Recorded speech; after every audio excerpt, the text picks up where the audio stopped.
天天气这么冷，我们吃点啥呀？是暖和的吧？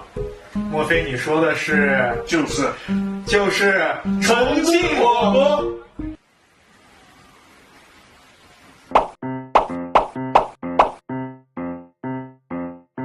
所以现在为什么要吃重庆火锅？是这样的，两个原因啊。第一个原因很简单，这个地方离我们住的地方近啊。第二个，我每天路过这儿的时候都有很多人排队啊，我觉得它肯定味道很不错。当然还有第三个原因，第四呢？第三个原因是因为我刚来成都，不知道哪里的成都火锅好吃，但是这一家重庆火锅，对，那我们就走呗。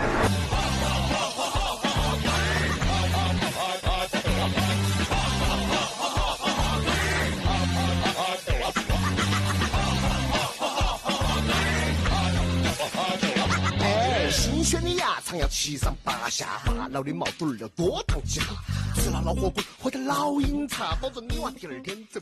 知道这个重庆火锅为啥它要分这种9宫格吗？为什么？它反正说法有很多种。第一种说法就是说它起源的时候，当时是因为就摆在江边，都是这些和尚的谦恭去吃这个火锅，这一个大锅肯定一个人也吃不完嘛。所以就是每人一小格，都是不认识的人围在一起吃，所以他就会把它分开，这是第一种说法。然后第二种说法呢，就是后来人们吃的时候就担心自己下的菜会被别人捞走，每人就自己面前的那一格，大家就分开捞，自己在哪一格里面涮，只有中间那一格是共用的，这是第二种说法。然后还有第三种说法，是我感觉最实际也是最靠谱的一个说法，就是把这个锅分隔的小一点，然后让大家涮菜的时候方便一点。比如说我这一个毛肚涮下去，如果是一个大锅的话，很可能筷子一划就找不到了，但如果是一个小格的话，我就在这一格里面捞，肯定它就在这一格里面，不会跑到别的地方去，这是我觉得最靠谱的一个说法了。川渝火锅的精髓就在于它的这个油碟，没有其他花里胡哨的东西，一般就是蒜泥和香油，最多再加点葱花和醋。步骤的话就是先倒蒜泥，然后再加一点葱花，最后倒点香油就可以了。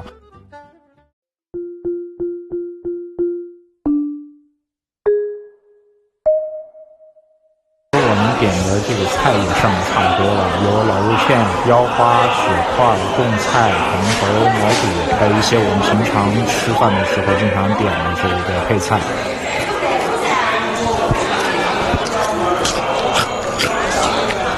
我觉得酥肉啊比较脆，就小时候那种路边的那种台湾557的那种味道差不多，感觉很香。尝一块它这个毛肚。我之前因为去北京待了很久，然后在那边吃，我看他们写的这个毛肚啊、鸭血啊，他们最大的招牌就是新鲜空运，就当天从四川空运过去的。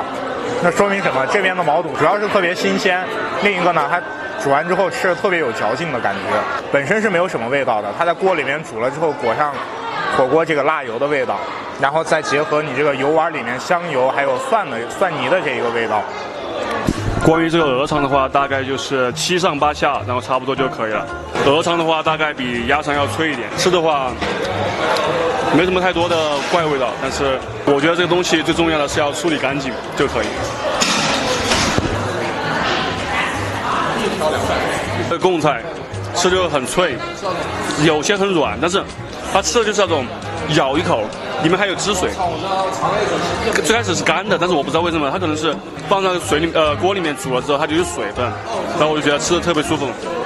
贡菜是不是那个给皇上特供的贡菜？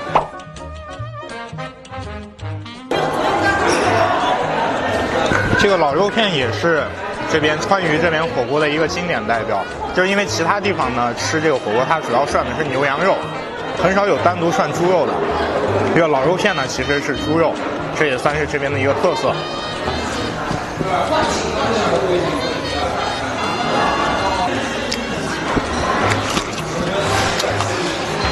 黄喉吃的比较脆，竟然有点甜，就感觉很多汁。你知道黄喉到底是什么东西吗？不知道，好吃就行了。好多人看见黄喉这个字都以为黄喉就是猪的喉咙，其实它是这个猪或者牛的动脉血管壁。所以吃起来就脆脆的那种感觉。请问你平时有什么爱好没有？我平时喜欢唱跳、rap、篮球，然后我是练习时常挂科的大学生，2年半大学生。对不起，我有点害羞。其实火锅最适合的就是3、4个朋友一起吃了。如果1、2个人就会变成单纯的吃饭，如果人再多就会减少食物带给你的感受。3、4个朋友一起吃，既不会错过每一道菜，也有充足的时间去谈天说地，在不知不觉中吃完这一顿饭，也聊完了许多人生。今天我们吃了就是火锅，吃了420块钱，人均大概就是80、90，然后喝了酒差不多100多，算下来的话，一个人也就100块钱左右吧。我觉得今天吃的这种火锅的话，感觉味道和重庆的本地的火锅应该味道差不多。然后可能是我最近好久没有吃辣了，然后感觉有点辣。然后我问他们的时候，他们都说：“哎，微辣呀。”我觉得有点像特辣。你已经被开除重庆籍了。我已经被开除重庆籍了，我以后就不属于重庆了。我这个人，这个贡菜，还有鸭血，还有就是毛肚啊，我觉得是这3个，我觉得是特别喜欢吃的，然后的口感也比较好。吃水也比较多，蛋炒饭没有吃到，被老王吃了。其他的就可能我自己比较喜欢吃豆皮，因为豆皮比较吸油，就和辣条一样，辣条也是用豆皮做的嘛，是吧？其实今天这一顿呢，我就光顾着吃了，到头来也没有想一个诗怎么做。那就这样吧，临场发挥一句，这时候作诗一首，麻烦大家在弹幕上打出好诗这2个字了。火锅分为9宫格，牛油做底花椒壳，香油蒜泥为大酱，鹅肠毛肚定乾坤。鼓掌。小伟才一直说自己1.8米的身高在成都不算矮了，直到今天站在弗朗克身边，对此他的解释是吃完火锅他会变矮。我们只想说，弟弟，你可往后瘦瘦吧。